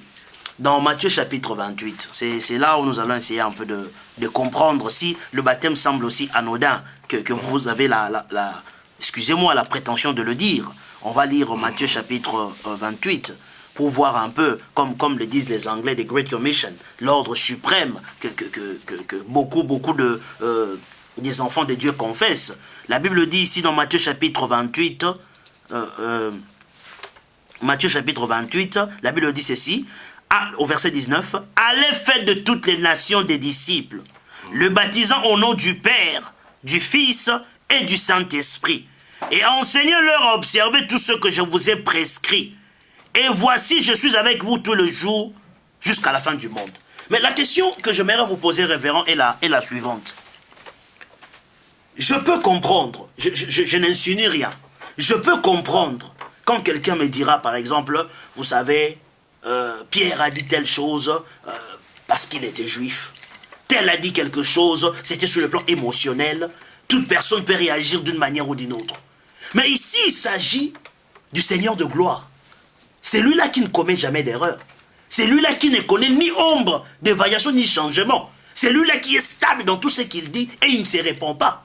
Mais c'est même Dieu-là, ici, il le dit quand il est arrivé à la fin de sa mission terrestre, avant que le Seigneur de gloire ne parte, il le dit aux gens. Et ce message n'a pas été seulement adressé aux Juifs. Ce message n'a pas été adressé à un groupe de gens. Et le Seigneur étend les limites. Il dit, allez, faites de toutes les nations les disciples, les baptisant au nom du Père. Je ne sais pas de quel baptême le Seigneur voulait parler ici. Ça, c'est la première des questions. La deuxième des questions, ça, c'était l'ordre qu'il n'a pas donné à ces groupes de gens. Ce message nous concerne nous aussi. Si Pierre pouvait tergiverser, Jean pouvait avoir une révélation progressive au fil du temps, ça s'améliorait. Mais le Seigneur de gloire n'a pas progressé dans sa révélation. Il est omniscient, omnipotent, omniactif. Il a la connaissance de toutes choses. Comment pouvez-vous expliquer ces choses? Ok, je vais répondre, vous me donnez le temps. Donc par là, vous-même, je sais vous qui avez le droit de me poser des questions, bien que je n'ai pas ces droits-là, vous ne m'avez pas donné ces droits de vous poser des questions. C'est comme ça que ça se passe. Mais j'ai le droit de vous faire réfléchir quand même. Vous voyez. Parce que vous avez dit tout à l'heure que le Seigneur Jésus, il est omniscient, il est présent, omnipotent, il nous a donné une recommandation. La grande mission, c'est une très bonne chose. Il a dit, vous baptisez-les au nom du Père, du Fils et du Saint-Esprit. Mais par rapport à ce que vous aviez lu, je vous fais réfléchir, je ne vous pose pas la question. Dans Actes chapitre 2. Nos spectateurs, c'est qu'ils nous suivent et auront une idée à se faire là-dessus. C'est que Pierre a commis une erreur. De dire aux gens de se faire baptiser au nom du Seigneur Jésus-Christ. Vous comprenez un peu ça? Il a commis une erreur. Je vous fais réfléchir, je ne vous pose pas une question.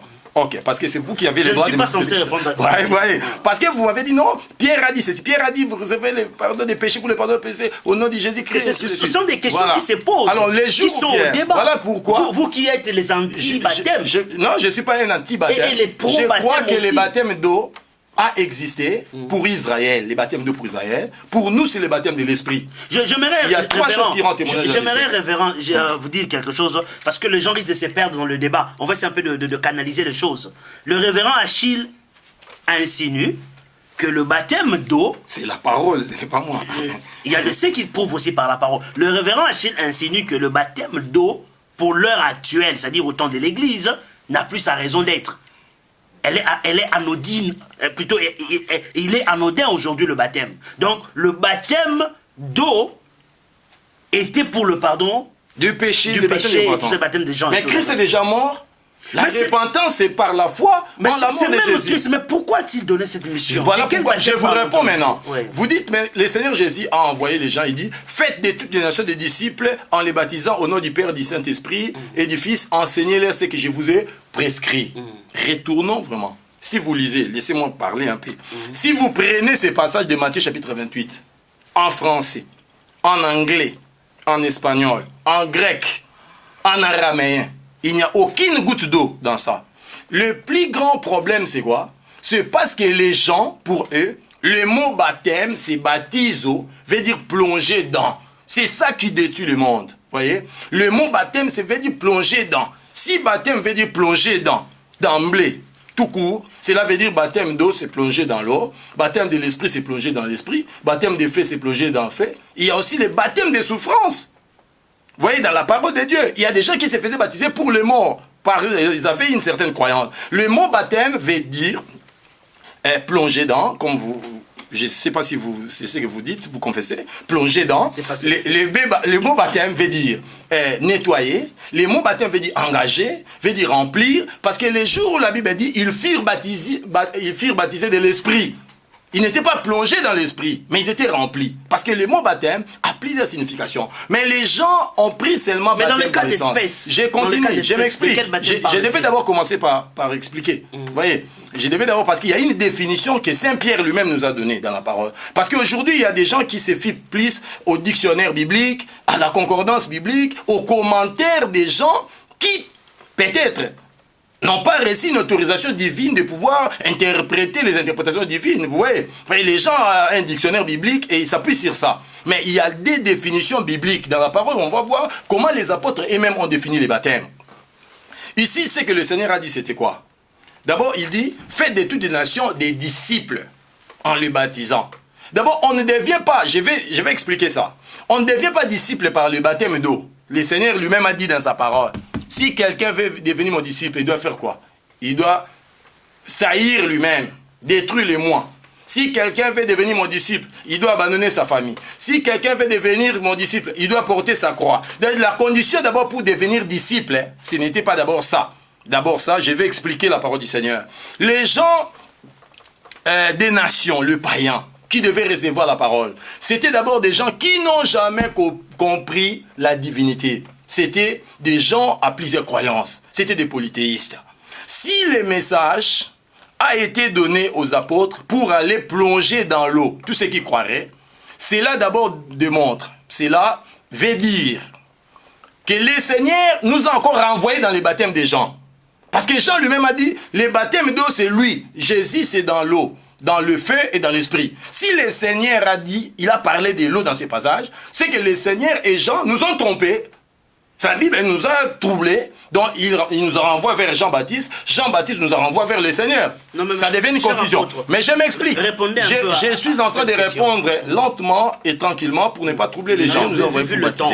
Il dit, c'est les nations. Allez faire l'étude les nations. Je vais répondre en lisant un passage biblique. Nous prenons 1 Corinthiens chapitre 1, là où vous avez lu, sans pour autant terminer les passages pour vous appuyer sur ce que vous avez dit là. Mais moi, je prends le parti B, 1 Corinthiens chapitre 1, à partir du verset 14, qui va vous répondre à ce que vous vous dites là. 1 Corinthiens chapitre 1, verset 14 à 17. 1 Corinthiens chapitre 1. Je lis à partir du verset 14. C'est un passage que nous avons déjà lu.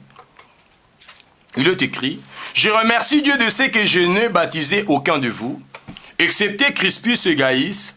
Ainsi, personne ne peut dire que j'ai baptisé en mon nom. J'ai encore baptisé la famille de Stéphanas. Pour le reste, que je sache, je n'ai baptisé personne d'autre. » Verset 17. « De fait, ce n'est pas pour baptiser que Christ m'a envoyé. C'est pour annoncer l'évangile. Eux, c'est là sans recours à la sagesse du langage, afin que la croix de Christ ne soit pas vidée de sa force. » Parce que quand nous avons lu ça, vous avez d'ailleurs dit vous-même, il s'agissait des baptêmes d'eau. Et si vous descendez, Paul qui est apôtre des païens des nations, parce que vous dites que Christ a envoyé les gens pour baptiser les nations. Mais c'est lui à qui on a réussi, on a donné la vision, la capacité de poser le fondement vers les nations. Il dit lui-même, c'est lui qui a fait de Pierre apôtre des Juifs, il a fait de moi apôtre des païens. Il a dit qu'il n'a jamais été envoyé pour baptiser dans l'eau. Cela veut dire que le Seigneur parle et dit notre chose. C'est ça la chose que nous allons expliquer. Cependant, il a baptisé, il cite les gens qu'il a baptisés. Mais on a déjà parlé de ça parce que moi je vais répondre à ce que vous avez dit. Vous appuyez sur si vous voulez reposer encore la question de Paul avec le baptême d'eau, j'y répondrai. Non, je m'appuie sur ça. Je m'appuie sur ça pour répondre à ce que vous avez dit. Je vous laisse le temps de vous répondre, mais j'ajoute une question pour dire de quel baptême aussi Paul parle-t-il ici? Ici? Ouais. Ici, c'est pas Paul qui parle. Non, c'est Paul qui parle. Là, on parlait du baptême d'eau. Je vous ai expliqué. Non, j'ai parlé au moins là-bas. vous reconnaissez que c'est un baptême d'eau. Mais là, je vous ai déjà expliqué. Je vous ai expliqué dans Actes chapitre 15. Comment parce que c'est vous qui me posez des questions. J'aimerais dire une chose. J'explique à ceux qui nous suivent. Il y a ceux qui nous suivent, bien aimés dans le Seigneur. Il y a une opinion que vous allez vous faire en lisant la parole de Dieu. Vous avez une opinion que vous allez vous faire. Le révérend Achille, c'est quelqu'un pour qui nous avons une considération dans Réma Web et dans dans cette ville. Et la question serait de savoir, ce n'est pas à moi que vous répondez. C'est à ceux qui nous suivent. Je réponds à ceux qui nous suivent par rapport aux questions que vous me posez. Je suis juste un vecteur par lequel les questions me sont parvenues et on a voulu par la grâce de Dieu, ce n'est pas qu'avec vous. Il y aura aussi des autres ministres de Dieu qui aiment la parole, qui viendront aussi parler ou partager avec nous. Parce que ce que nous voulons dire à ceux qui nous suivent, nous ne sommes pas dans des débats sans fin. Ce que nous sommes en train de faire, c'est pour éclairer l'opinion, c'est pour parler un peu de la parole du Seigneur et toucher des points doctrinaux, que nous parlerons de points vraiment qui touchent la parole, dont beaucoup évitent. Et n'ont pas le cran d'en parler. Voilà pourquoi nous appellerons aussi des autres hommes de Dieu. Mais vous ne me répondez pas à moi, cher apôtre. Vous êtes censé nous expliquer par rapport à la grâce que vous avez. La question que moi je me pose maintenant ici. Vous m'avez posé une question, je n'ai pas encore terminé. Vous reposez encore notre question. J'ajoute, parce que quand vous développez, il y a des choses, je vous en prie. Mais sinon, je vous en prie. Parce que là, vous m'avez posé la question dans Matthieu chapitre 28, là où Christ a dit, mais soyez je vous envoie, baptise, faites une nation des disciples en les baptisant. C'est comme si, d'abord si vous lisez ça... Mais il n'y a pas seulement le baptême dans ce qu'il a dit. Non. Il dit en les recommandant aussi ce que je vous ai prescrit. Mais le problème c'est quoi? Il faut d'abord comprendre, il a dit baptiser au nom du Père. D'abord, Père a un nom. Le Fils a un nom. Le Saint-Esprit a un nom. Il a dit au nom du Père, au nom du Fils, au nom du Saint-Esprit. C'est que Père a un nom, le Saint-Esprit aussi a un nom, le Fils aussi a un nom. Mais moi, je voulais d'abord vous dire qu'en lisant ces passages bibliques en grec, en araméen, en syriaque, dans toutes les langues, il n'y a aucune goutte d'eau dans ça. La première des choses, là, je suis en train de répondre, il n'y a aucune goutte d'eau dans ces passages bibliques. Deux, si Jean-Baptiste a dit que lui va baptiser dans l'eau, et Christ va baptiser dans l'esprit et dans le feu, Jésus nous renvoie encore dans le baptême d'eau, c'est-à-dire Jésus annule son propre ministère, il annule son sacrifice de rémission de péché à la croix, il nous renvoie dans Jean-Baptiste, ça devient une confusion. Et troisième chose, si c'est que le Seigneur a dit, au nom du Père, du Fils, c'est le baptême d'eau, dans le nom du Père, du Fils, mais ça contredit ce que Pierre a dit dans Actes chapitre 2, le baptême qui efface les péchés dans le nom du Seigneur Jésus-Christ. Là, je suis en train de faire réfléchir nos auditeurs qui nous suivent en ce moment. Et je vous dis que Paul maintenant, vous avez dit aux nations, Paul maintenant qui a été établi apôtre des païens, c'était lui la première des personnes qui devait commencer à soutenir la thèse du baptême d'eau dans le passage de Matthieu chapitre 28. Mais lui, il dit, Dieu ne m'a jamais envoyé pour baptiser dans l'eau. Mais nous disons qu'on nous a envoyé pour baptiser dans l'eau. Or, dans le ministère de Jésus, il y a le baptême de l'Esprit et le baptême de feu qui sont l'apanage du Seigneur. Nous, ce que nous faisons aujourd'hui, nous faisons la continuité du Seigneur Jésus. Pourquoi retournons-nous encore dans l'eau? Je me suis appuyé sur ça. Ne pensez-vous pas que ce que Paul voulait dire, c'était juste pour dire, dans sa tâche en tant qu'apôtre, il y avait autre chose à faire. Vous allez voir, vous n'allez pas me dire le contraire. Non. Dans les ensembles, vous avez eu à baptiser les gens quand vous n'étiez pas encore apôtre. Mais quand je n'avais pas encore réussi la révélation de la parole. Vous avez eu à baptiser. Et j'ai baptisé aussi des personnes, comme à l'instar de Paul. Il y a l'un serviteur, on sait, il est aussi en Angola. Il y a l'autre, Elipas, qui est là. Et je rends grâce aussi à Dieu, comme Paul, de ne pas avoir baptisé plusieurs personnes. Vous voyez, nous lisons Ephésiens chapitre 3, verset 5. Parce que vous dites que Paul a dit... Mais jusque-là, on n'a pas... Je suis là, je suis toujours là. Je vous montre, avant de comprendre ça, il faut comprendre Ephésiens chapitre 2, il faut comprendre 1 Pierre 3, 21. Vous comprenez ces passages bibliques. Ephésiens chapitre 3, verset 5. Ephésiens chapitre 3. Parce qu'il y a beaucoup de gens qui disent que non, nous nous baptisons dans l'eau, mais au nom de Jésus. Non, baptiser au nom de quelqu'un, c'est citer le nom d'une personne. Ou bien sous l'autorité, avec autorité. Quand il plonge quelqu'un, il dit au nom de Jésus, ça devient au nom de Jésus. Non, baptiser quelqu'un. Et l'immersion et l'aspersion, c'est nul pour l'instant. Il faut comprendre la parole, les contextes dans lesquels les choses se passent. J'ai difficile à trouver Ephésiens, chapitre 3, verset... 5, voilà, ça y est. Ephésiens 3. Ephésiens chapitre 3, verset 5. Le verset 5, voilà. La Bible dit ceci. En le lisant, vous pouvez vous rendre compte de la compréhension que j'ai du ministère de Christ. Il n'a pas été porté à la connaissance des hommes des générations passées, comme il a maintenant été révélé par l'Esprit à ses saints apôtres et prophètes. Ce mystère, c'est que les non-juifs sont cohéritiers des juifs. Ils forment un seul corps avec eux, participent à la même promesse de Dieu en Jésus-Christ par l'évangile. Nous prenons le verset, le chapitre 4. Je prends le chapitre 4 qui nous éclaire directement. Dans Ephésiens chapitre 4. Je lis à partir du verset 3. « Efforcez-vous de conserver l'unité de l'esprit par le lien de la paix. Il y a un seul corps, il y a un seul esprit, de même que vous avez été appelés à une seule espérance par votre vocation. » Verset 5. « Il y a un seul Seigneur, il y a une seule foi, il y a un seul baptême, et un seul Dieu et Père de tous. Il est au-dessus de tous, agit à travers tous et habite en nous. » Donc, je réponds toujours par rapport à ça. Parce que pour mieux répondre à Matthieu chapitre 28, il faut lire ça et nous lirons encore un passage dans 1 Pierre. L'apôtre Paul dit qu'il y a un seul baptême.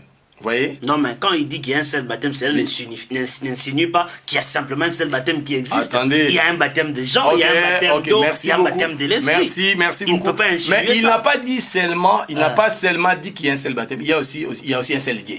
Donc quand il a dit ça, c'est là, je vais dire aussi, il n'y a pas seulement un seul Dieu qui Non, existe. mais vous êtes d'accord avec moi, ça ce n'est pas le débat. Mais oui. Le débat de savoir qu'il y a un seul Dieu n'a pas posé un problème. Mais c'est dans ce même contexte, parce que vous sortez les textes de son contexte, vous en faites un prétexte. Parce que quand vous dites, écoutez, quand vous dites que quand il a dit il y a un seul baptême, c'est pas qu'il y a seulement un seul. Je suis juste en train de... Il y a un seul. Parce qu'il a dit il y a aussi un seul Dieu. Ça dit, vous insinuez aussi, il n'y a pas, c'est ici une forme de Dieu, il y a aussi plusieurs dieux. Non, c'est pas ce que vous voulez dire. Laissez-moi expliquer ce que Paul dit. Je vous en prie. Paul s'adresse à l'église. Nous tendons vers la fin. Oui, Paul s'adresse à l'église. Être bref. Paul s'adresse à l'église. Il dit, pour l'église, il y a un seul baptême, c'est le baptême de l'esprit. Et la Bible dit, vous avez été baptisés par un seul esprit pour former un seul corps. Pour l'église, il y a un seul baptême.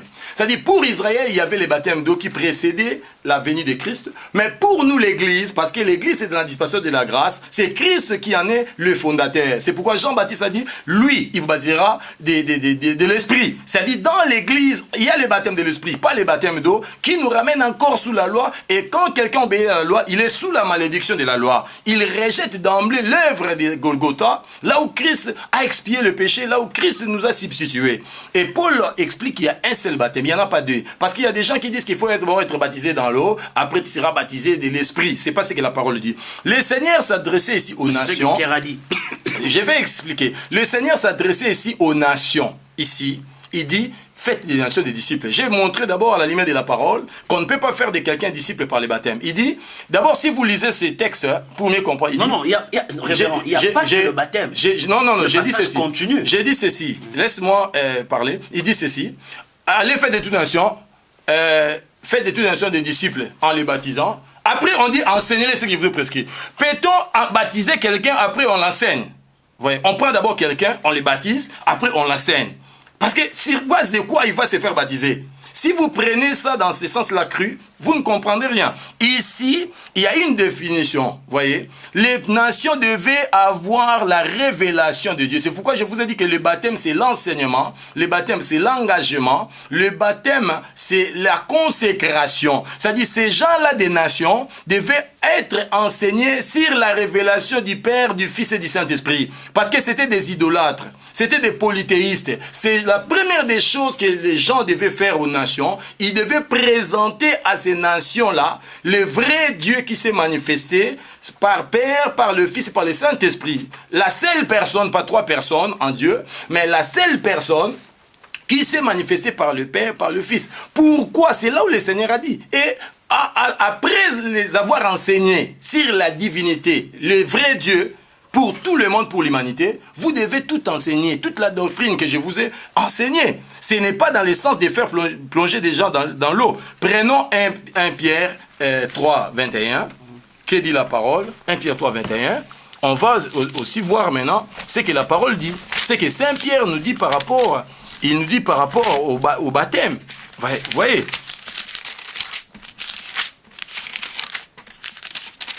1 Pierre chapitre 3, verset 21. La parole dit ceci. Je peux lire au nom du Seigneur Jésus. Vous êtes prêts? On peut lire, hein? Oh, lisez. Je lis à partir du verset 18. Dans 1 Pierre chapitre 3, verset 21, la Bible dit, Christ a aussi souffert, et c'est une fois pour toutes, pour le péché. Lui, les justes, il a souffert pour des injustes. Afin de vous conduire à Dieu, il a souffert une mort humaine. Mais il a été rendu à la vie par l'Esprit. C'est alors aussi qu'il est allé faire une proclamation aux esprits en prison. C'est là même qu'il avait été rebelle. Autrefois, lors de la patience de Dieu s'est prolongée à l'époque de Noé, pendant la construction de l'arche. Un petit nombre de personnes, à savoir 8, sont entrées dans ces bateaux et ont été sauvées à travers l'eau. C'est une figure, nous aussi maintenant. Nous sommes sauvés par un baptême qui ne consiste pas dans la purification d'une impureté physique, mais dans l'engagement d'une bonne conscience envers Dieu. Il nous sauve à travers la résurrection de Jésus-Christ, Amen, qui est monté au ciel, a reçu la mission des anges, des autorités, des puissances et se trouve à la droite du Père. Pierre explique bien qu'il nous a sauvés par les baptêmes. C'est-à-dire, Pierre nous montre que le baptême sauve. Or, le baptême ne sauve pas. Mais si quelqu'un est baptisé de l'Esprit, il est sauvé. Ici, il nous parle de la révélation, de la typologie. Il nous dit ceci, Christ a souffert une fois pour toutes. Lui, juste pour les injustes. Il est mort quant à la chair, mais quant à l'esprit, il était vivant. Puis c'est quant à la chair, le Seigneur Jésus n'était pas mort, c'est le temple qui a été détruit. Parce que lui-même a dit, dans 3 jours, je détruirai ce temple. Il parlait du temple de son corps. Mais quant à l'esprit, il était vivant parce qu'il était parti prêcher aux esprits qui étaient en captivité. Ceux qui étaient restés incrédules l'autre fois, au jour de Noé, lors du déluge. Et Pierre, il continue, dit ceci. La pluie du déluge de Noé, c'était une figure du baptême qui nous sauve maintenant. Ces baptêmes qui nous sauvent maintenant, ce n'est pas le baptême d'eau. Il dit ceci, les baptêmes, c'est un engagement d'une conscience envers Dieu. C'est pourquoi je vous ai dit, de par définition, par la racine grecque du mot baptême, c'est bapto. Dans sa racine grecque, c'est bapto, qui veut dire engager, appel à l'engagement. Et Pierre confirme cette racine grecque en disant ici, le baptême, c'est un engagement d'une conscience pure, mais qui n'est pas la purification de la sueur de la chair. Ce n'est pas l'eau que nous recevons. Voilà le Pierre dont vous venez de citer le nom dans Actes chapitre 2, qui nous écrit maintenant. Il faut savoir, non, il ne se contredit pas. Je vous ai dit que la loi a existé jusqu'à la destruction du temple de Jérusalem. Ceux qui vivaient, ceux qui lisent la parole prophétique, ils savent que le temps de grâce a commencé quand le temple a été détruit. Dieu a coupé. Dieu ne traite jamais avec Israël sans le temple. Voilà pourquoi il y a maintenant le mur de lamentation. Ils sont là, ils pleurent. Ils veulent que Dieu fasse quoi? Reconstruise le temple avec eux, pour qu'ils commencent encore à traiter avec les Juifs comme autrefois. Mais quand le temple a été détruit, Dieu a commencé à ouvrir maintenant une porte pour les nations. Mais il y a une question qui me revient un peu. Mais vous comprenez d'abord ici, d'abord Pierre. Mais je vais d'abord terminer cette pensée. Pierre dit que les déluge du Noé, c'était une figure du baptême. 8 personnes furent sauvées. Si nous lisons dans la parole, nous voyons la prophétie, nous allons voir quoi? Que les gens qui étaient sauvés lors du déluge de Noé, c'était des gens qui ne s'étaient pas mouillés, des gens qui n'étaient pas dans l'eau. Ils étaient dans les bateaux, qui étaient épargnés quand ils ont reçu l'appel. Ils se sont engagés au message de Noé. Quand ils ont reçu le message, ils se sont engagés, ils sont entrés dans les bateaux et ils sont sauvés sans être mouillés. Il y a encore dans 1 Corinthiens chapitre 10, et qui Paul dit ceci, il dit, vous savez, nos pères ont été baptisés sous la nuée. Avec Moïse. Ils avaient été baptisés avec Moïse par la traversée de la mer Rouge. Ces gens-là, on peut lire ça rapidement. 1 Corinthiens chapitre 10, parce qu'il s'agit de la parole. En tout cas, merci à nos auditeurs pour leur patience. 1 Corinthiens chapitre 10. Écoutez ce qu'il dit ceci. Il dit au verset 1. Frères et sœurs, je ne veux pas que vous ignoriez que nos ancêtres ont tous été sous la nuée, qu'ils ont tous passé à travers la mer. Ils ont tous été baptisés en Moïse. Lui, il dit, quand ils ont traversé la mer, c'était les baptêmes en Moïse. C'est-à-dire, Jean-Baptiste, c'est pas lui qui a commencé. Mais ici, on nous montre Pierre, apôtre Paul, qui était un apôtre, un architecte de la doctrine, qui a reçu la révélation des Saintes Écritures. Il nous explique ici que les jours où les enfants d'Israël ont traversé la mer Rouge, c'était leur baptême. Ils avaient été baptisés en Moïse, dans la nuée et dans la mer. Ils ont tous mangé la même nourriture spirituelle. Donc vous allez voir que tous ces gens-là, qui étaient baptisés dans la mer, ils n'étaient pas mouillés. Les gens qui sont morts, qui étaient mouillés, c'était les Égyptiens. Mais Jean-Baptiste, quand il est venu, il a prêché le baptême, qui est quelque chose déjà de longtemps. Nous tendons vers la fin. Il y a une question Oui. qui nous vient encore ici. Donc le baptême, c'est pas pour les lavements des souillures. Jean a baptisé du baptême De repentance. Oui. Mais la question est de savoir, les disciples de Jésus aussi ont baptisé. Mais oui. Ils baptisaient de quel baptême? Si vous lisez la parole, alors la question est claire. Si vous lisez dans Jean 3, vous allez voir. Si vous lisez, Jésus lui-même n'a baptisé personne. La Bible dit que ce sont ses disciples qui baptisaient. Ouais. Et la question qu'il faut poser, quand le Seigneur, Jésus a dit, vous baptiserez au nom du Père, au nom de qui Jean baptisait-il? Jean-Baptiste baptisé au nom de qui? La première question, si vous répondez à cette question, cela vous permettrait de comprendre qu'est-ce qui s'est passé avec les disciples des gens dans leur baptême. J'ai m'expliqué. Répondez aux questions parce que ceux qui nous suivent donnent leurs questions. C'est pourquoi je réponds. Non, je réponds directement. Mais je réponds comme apôtre, je réponds avec des réflexions pour faire réfléchir les gens. Ils ne peuvent pas croire seulement comme ça. Non. Jean-Baptiste d'abord, si vous parlez de Jésus, je vous ai dit, il y a des ministères. Il y a le ministère des gens. Et il y a celui de Jésus. Jean a dit dans son ministère, le ministère de Jésus, la dispensation de la grâce, a commencé quand la grâce a commencé. Jésus est né homme sous la loi. C'est-à-dire Jean exerçait sous la loi et Jésus et ses disciples étaient sous la loi. C'est sous la loi, en se conformant à la loi que Jésus s'était fait baptiser, en se conformant à la loi que Jésus avait fêté toutes les fêtes selon la loi, en se conformant à la loi que Jésus fêter les sabbats, respecter toutes les nuances de la loi de Moïse. Ses disciples étaient aussi sous la loi. Parce que Jean-Baptiste a prêché la foi en Jésus. On a démontré ça dans Actes chapitre 19. Il disait aux gens de croire en celui qui devait venir en Jésus-Christ. Si Jean pouvait utiliser un nom sur lesquels s'appuyer pour son baptême, il devait utiliser le nom de Jésus. Parce qu'il a prêché la foi en Jésus. Il ne peut pas prêcher. J'ai entendu quelqu'un dire, non, Jean lui a baptisé les gens au nom de l'Éternel. Il s'est appuyé où? Parce qu'il a prêché la foi en Jésus. Les disciples de Jésus étaient, la plupart des disciples de Jésus étaient d'abord des disciples de Jean. Il faut savoir qu'ils ont suivi Jésus le jour où Jean leur a présenté le Seigneur disant, l'agneau de Dieu qui ôte le péché du monde. Et puis deux, Jésus ne pouvait rien faire qui pouvait contredire la loi. Parce que Jean était un prophète. Jésus c'était un prophète. Ils ont baptisé les gens selon le baptême de la loi, qui était le baptême des gens. Ils ne pouvaient pas baptiser le baptême de Jésus. D'ailleurs, dans Matthieu chapitre 28, quand le Seigneur a dit, allez faire de toutes les nations des disciples, ainsi de suite, il dit, ne sortez pas, attendez. Attendez d'abord de recevoir le Saint-Esprit, c'est alors que vous irez. Après avoir enseigné à ses disciples, il dit, attendez d'abord. Vous recevez le Saint-Esprit. On a vu des gens être baptisés dans l'eau. C'est pourquoi je vous ai parlé de l'énigme éthiopien, qui venait adorer à Jérusalem. Et Philippe n'a pas prêché le baptême d'eau. C'est d'abord Énique qui a demandé l'eau. Qui a demandé, voici l'eau, est-ce que quelque chose m'empêche? Mais ça ce ne sera pas la question si c'est lui qui a demandé ou personne d'autre. Mais je vous ai demandé. Les mêmes Paul. Maintenant, la question Paul aussi s'est fait, il a baptisé des gens. Mais j'ai expliqué ça. Quand vous retournez à ça, je réponds, vous dites que non, on tourne. Non, mais c'est ce que je suis en train de... On ne fait pas des sur place. Parce que quand vous appuyez dans Matthieu chapitre 28 pour dire que non, révérend, je ne m'appuie pas. Je vous présente des questions à ceux qui nous suivent. À ceux qui disent que dans Matthieu chapitre 28, on dit allez faire des disciples en les baptisant. Jésus a dit ça à tout le monde. Est-ce que tout le monde baptise? Même dans l'eau là, on a fait de l'extrémisme. Pourquoi on ne laisse pas les fidèles des églises baptiser les autres? Est-ce qu'on a donné des conditions à quelqu'un qui va baptiser l'autre dans l'eau? On met des conditions. J'ai entendu, mais il a dit allez. À qui? Mais ça c'est l'évangélisation. Ouais. Pourquoi vous envoyez tout le monde aller évangéliser? Mais vous interdisez à vos fidèles de baptiser dans l'eau. C'est seulement les pasteurs qui ont le pouvoir de baptiser dans l'eau. Non, c'est vous voyez ça. Donc, Jésus ici ne parlait pas de baptême d'eau. Écoutez un peu. Pour qu'une personne soit à mesure. Je vous fais réfléchir, je n'ai pas le droit de vous poser des questions. Je ne suis pas un pro-baptême ou un anti-baptême. Ma mission ici, je sais. De recevoir. Mais je vous fais réfléchir parce que moi, je n'ai pas le droit. Je n'ai pas autorité, je n'ai pas mandat à vous poser des questions. C'est pourquoi je vous dis, je vous fais réfléchir, l'expression que j'ai dit souvent. C'est moi qui pose des questions. Je vous fais réfléchir. Et nos auditeurs qui nous suivent aussi.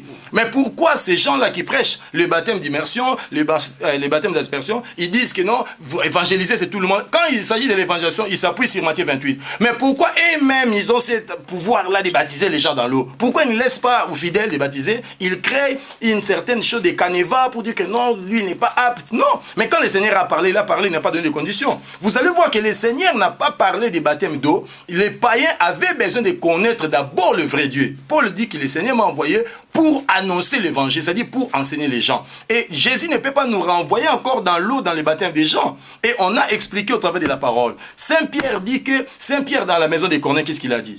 Les Corneilles avaient reçu le Saint-Esprit. Mais Pierre va venir avec de l'eau, il dit, je vous baptise dans l'eau. Pourquoi? Mais lui-même qui a baptisé dans l'eau, il va maintenant écrire ici dans 1 Pierre 3, 21. Il dit les baptêmes, il dit ceci, les baptêmes, c'est pas pour la purification des souillures de la chair, comme la loi. On sous-entend qu'il avait fait une erreur. Là. Non, on sous-entend quoi?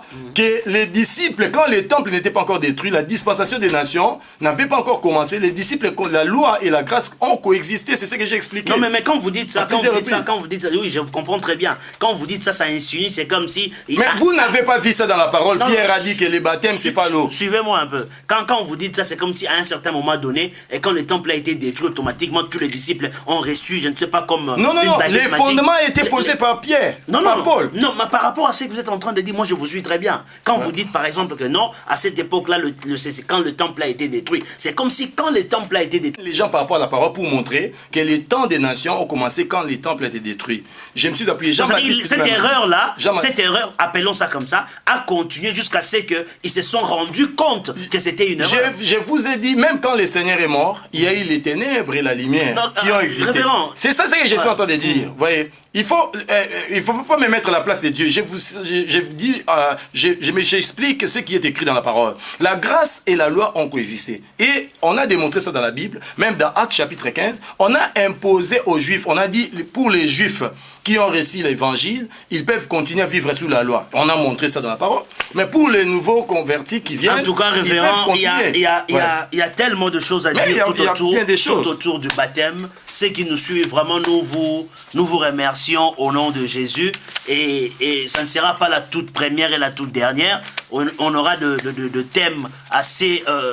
des débats assez houleux où nous parlerons de certaines choses qui concernent la doctrine. Il est important que l'Église du Seigneur, que chacun se tire une opinion et savoir assumer ce qui est dans la parole du Seigneur. Donc, aujourd'hui, nous avons essayé de parler du baptême. Les questions ne sont pas finies. Nous vous laissons à vous, chers frères et sœurs, qui avaient l'habitude de nous suivre sur www.remaweb.com. Adressez-nous vos questions. Nous allons faire parvenir vos questions auprès de l'apôtre Achille. Adressez-nous vos questions. Le numéro s'affiche déjà sur vos petits écrans, sur vos ordinateurs. Vous aurez le numéro qui défile. Si vous avez des questions, vous avez des histoires qui vous troublent, qui vous aimeriez un peu connaître davantage. Je vous ai dit tout au début, ces choses, les questions, nous les posons. C'est lui a la responsabilité en tant qu'apôtre de pouvoir nous expliquer par la parole du Seigneur. Envoyez-nous vos questions par notre email qui défile là sur vos petits écrans. Envoyez-nous vos questions et nous aurons à faire encore une autre émission si possible. Nous recevrons aussi de nos bien-aimés qui sont pro-baptême, qui vont aussi pouvoir nous expliquer avec des arguments possibles que le baptême d'eau est encore d'actualité. Nous avons reçu les révérends à apôtre Achille. Et l'apôtre Achille nous a parlé du baptême en grosso modo, que le baptême d'eau n'a plus sa raison d'être en ce qui concerne le temps de l'Église. Chers frères et sœurs, faites parvenir vos questions. Nous en avons besoin. Un mot de la fin, révérend. Que dites-vous par rapport à... Nous sommes arrivés à la fin. Et un mot de la fin. Le mot de la fin, par rapport d'abord à ce que nous venons de dire, je crois que le baptême d'eau est biblique, mais il ne me concerne pas. Ces baptêmes concernent Israël. Et pour nous, l'Église, il y a le baptême de l'Esprit. Et pour les méchants, il y a le baptême de feu. C'est pour Jean-Baptiste à parler sur le baptême de feu. La paille qui sera coupée et jetée dans le feu, il faisait allusion au baptême de feu, qui est les jugements et châtiments éternels. C'est la parole, j'ai pas beaucoup de choses à dire là-dessus. S'il y a des questions, il y a des suggestions, il y a des gens qui posent des questions, on est là, on est prêt à répondre à toutes les questions. S'il y a des gens qui veulent aussi, des serviteurs, qui veulent aussi partager avec nous, qui ont d'autres opinions par rapport à ces points, par rapport au baptême d'eau, on peut aussi débattre en famille, c'est la parole de Dieu. je ne m'approprie pas, j'ai pas l'apanage de tout connaître la parole, mais ce que j'ai dit, je m'appuie sur la parole. S'il y a des gens qui veulent aussi partager la parole, on peut le faire, il n'y a pas de problème. Mais je vais dire au peuple de Dieu qui nous suivent en cet instant que chaque fois que vous vous plongez dans l'eau, vous vous lavez, vous vous nettoyez des souillures de la chair. Mais l'eau qui nettoie l'esprit, c'est l'eau qui est spirituelle, qui est la parole, qui nous nettoie de tout péché, parce que le péché ne sort pas avec du savon, parce que la Bible dit, sans le fusion du sang, il n'y a point de pardon de péché. C'est-à-dire le pardon de péché par rapport à l'enseignement de Jean-Baptiste, c'est dans l'eau, répentez-vous. Et les gens qui se faisaient baptiser même dans l'eau, ils ne se répandaient pas. Parce qu'il y a l'exemple, l'illustration la plus frappante, c'est celle de Simon le magicien. La Bible dit, il a suivi Philippe, il a réussi son baptême, mais il était toujours magicien. Voilà, il y a des gens qui sont plongés dans l'eau, ils restent toujours sorciers, ils restent toujours ce qu'il est. Mais quand quelqu'un est baptisé de l'esprit, il n'y a que le Seigneur qui donne l'esprit. Donc moi, je ne peux pas donner le baptême de l'esprit à quelqu'un. Non. Mais pour nous, en notre temps, nous avons besoin de l'esprit. Parce que si nous touchons à l'eau, nous devons reconstruire encore la loi de Moïse. Nous devons rebâtir encore la loi de Moïse. Nous devons encore soulever la loi et nous rejetons l'œuvre de la croix. Donc quand l'agneau est venu, il a purifié. La repentance s'est faite par la foi en la mort et en la résurrection de Jésus. Et tout en menant une vie nouvelle. Mais pas dans l'eau. Donc ça, c'était une image. Nous sommes maintenant au temps de la réalité. La repentance, c'est dans la parole. Donc c'est ce que je vais dire. Merci beaucoup, révérend Achille. Nous sommes arrivés à la fin, très chers frères et sœurs. Comme je venais de le dire tantôt, faites-nous parvenir vos questions. Vous avez des suggestions, vous avez des choix, des choses qui vous troublent, qui vous avez besoin de plus de connaissances. Et nous lançons aussi des appels vibrants à tous les enfants de Dieu, les hommes de Dieu qui sont pro-baptême, qui aimeraient assister à une émission. Contactez-nous, parlez, nous avons des questions et venez, vous allez nous donner vos réponses en fait que nous puissions éclairer l'opinion. Que le Seigneur de gloire vous bénisse. À très bientôt. Vraiment TV.